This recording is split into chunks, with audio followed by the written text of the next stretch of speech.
Hello friends, जय जगन्नाथ। आज प्रथम प्रश्न, उड़ाजहाजर टायर रे क्यों गैस थाए? Option A nitrogen, option B argon, option C helium, option D oxygen.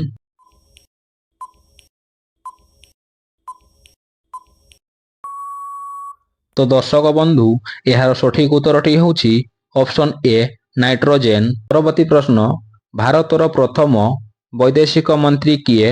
Option A Mother Teresa, option B Indira Gandhi, option C Jawaharlal Nehru, option D Sushma Swaraj.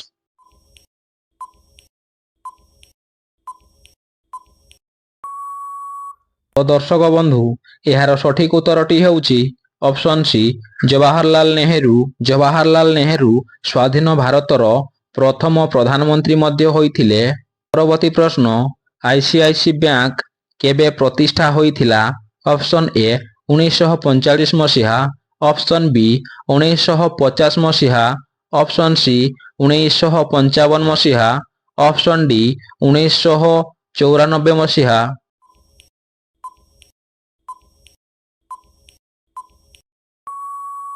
तो सांग माने यार सठिक उत्तरटी होछि ऑप्शन डी 1994 मसीहा। परवर्ती प्रश्न, आईपीएल केउ मसीहा रे आरंभ होइथिला? Option A 2005, option B 2006, option C 2008, option D 2010।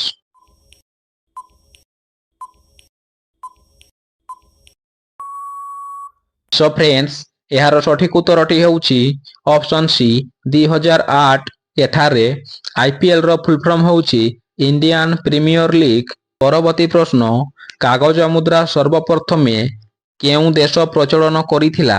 Option A Bharat, option B चीन, option C Japan, option D America.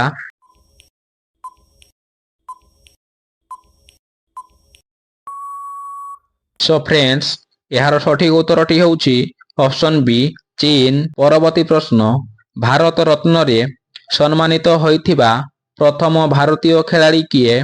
Option A Rohit Sharma, option B Virat Kohli, option C Sachin Tendulkar, option D MS Dhoni.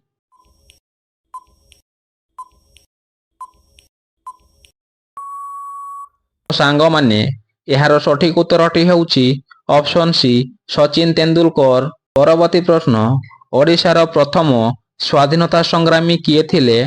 Option A Madhusudan Das, option B Gopabandhu Das, option C Nilakantha Das, option D Surendra Sai.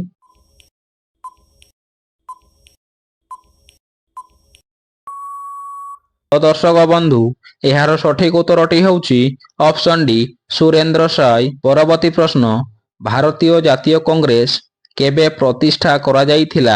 Option A 1805 मसीहा, option B 1880 मसीहा, option C 1885 मसीहा, option D 1985 मसीहा।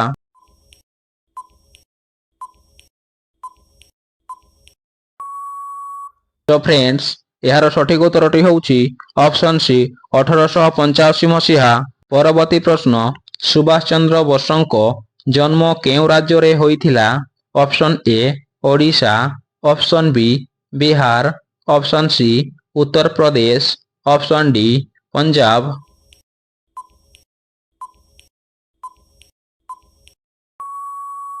तो friends, यार सठिक उत्तरटी होछि option A Odisha. परवर्ती प्रश्न, भारतर केउ राज्य रे सबुठारु अधिक मंदिर अछि? Option A Kerala, option B Tamil Nadu, option C Uttar Pradesh, option D Gujarat.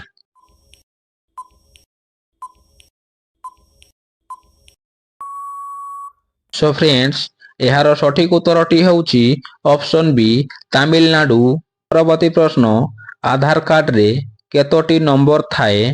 Option A 8टी, ऑप्शन बी 10टी, ऑप्शन सी 12टी, ऑप्शन डी 16टी।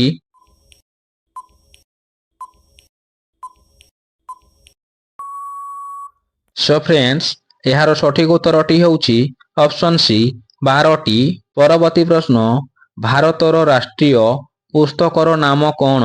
ଅପସନ ଏ ଗୀତା, ଅପସନ ବି ସମ୍ବିଧାନ, option C Ramayana, option D Bible.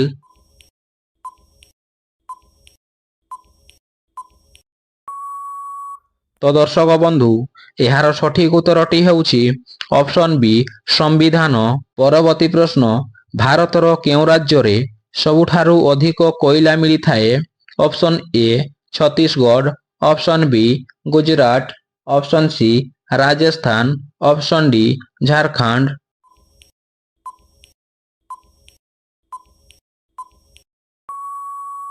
Show friends, ଏହାର ସଠିକ ଉତ୍ତରଟି ହେଉଛି ଅପସନ ଡି ଝାରଖଣ୍ଡ। ପରବର୍ତ୍ତୀ ପ୍ରଶ୍ନ, ଷ୍ଟାଚ୍ୟୁ ଅଫ ୟୁନିଟି କେଉଁ ରାଜ୍ୟରେ ଅବସ୍ଥିତ? Option A Madhya Pradesh, option B Gujarat, option C Bihar, option D Kerala.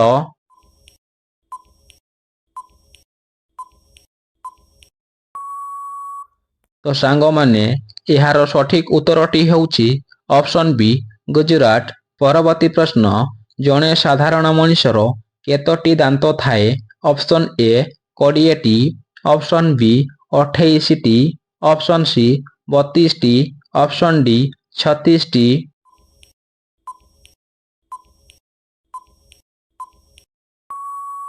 Show friends, ଏହାର ସଠିକ ଉତ୍ତରଟି ହେଉଛି ଅପସନ ସି 32ଟି। ବଟ୍ ଏଠାରେ ଆପଣମାନେ ମନେ ରଖନ୍ତୁ, ଦାନ୍ତ ହେଉଛି 4 ପ୍ରକାର। ଗୋଟେ ହେଉଛି ଛେଦନ, ଚର୍ବଣ, କର୍ତ୍ତନ ଏବଂ ଶ୍ୱାନ। ପରବର୍ତ୍ତୀ ପ୍ରଶ୍ନ, ବିଶ୍ୱରେ ସବୁଠାରୁ ବେଶୀ ଦିନ ବଞ୍ଚୁଥିବା ଜୀବର ନାମ କ'ଣ? ଅପସନ ଏ ମାଙ୍କଡ଼, ଅପସନ ବି କଇଁଛ, ଅପସନ ସି କୁକୁର, ଅପସନ ଡି ଠେକୁଆ।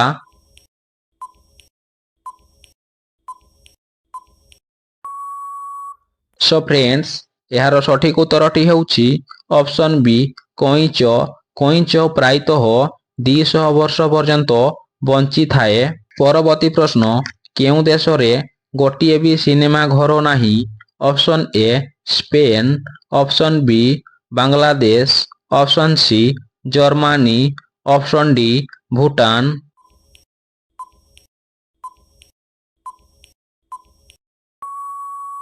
ତ ଫ୍ରେଣ୍ଡସ୍, ଏହାର ସଠିକ ଉତ୍ତରଟି ହେଉଛି ଅପସନ ଡି ଭୁଟାନ। ପରବର୍ତ୍ତୀ ପ୍ରଶ୍ନ, ଭାରତର ସୁପ୍ରିମକୋର୍ଟ କେଉଁ ମସିହାରେ ସ୍ଥାପନ କରାଯାଇଥିଲା?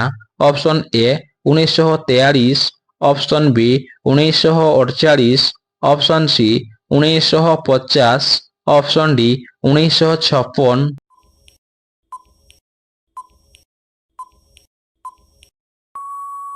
ତ ଦର୍ଶକ ବନ୍ଧୁ, ଏହାର ସଠିକ ଉତ୍ତରଟି ହେଉଛି ଅପସନ ସି 1950। ପରବର୍ତ୍ତୀ ପ୍ରଶ୍ନ, ଭାରତରେ ସବୁଠାରୁ ବେଶୀ କୁହାଯାଉଥିବା ଭାଷା କ'ଣ? Option A Bangla, option B Telugu, option C Hindi, option D ଇଂରାଜୀ।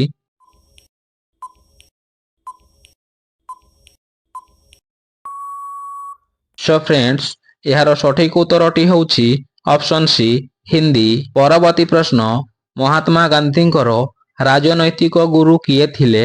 ଅପସନ ଏ ଗୋପାଳ କୃଷ୍ଣ ଗୋଖଲେ, ଅପସନ ବି Bhagat Singh, option C Swami Vivekananda, option D Rajendra Prasad.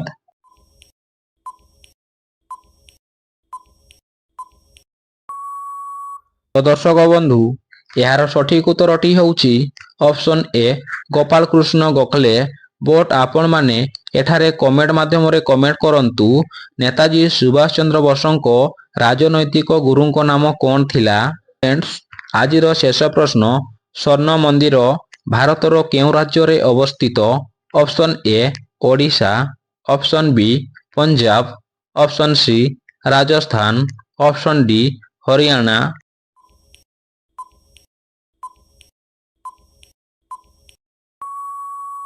ଦର୍ଶକ ବନ୍ଧୁ, ଏହାର ସଠିକ ଉତ୍ତରଟି ହେଉଛି ଅପସନ ବି ପଞ୍ଜାବ।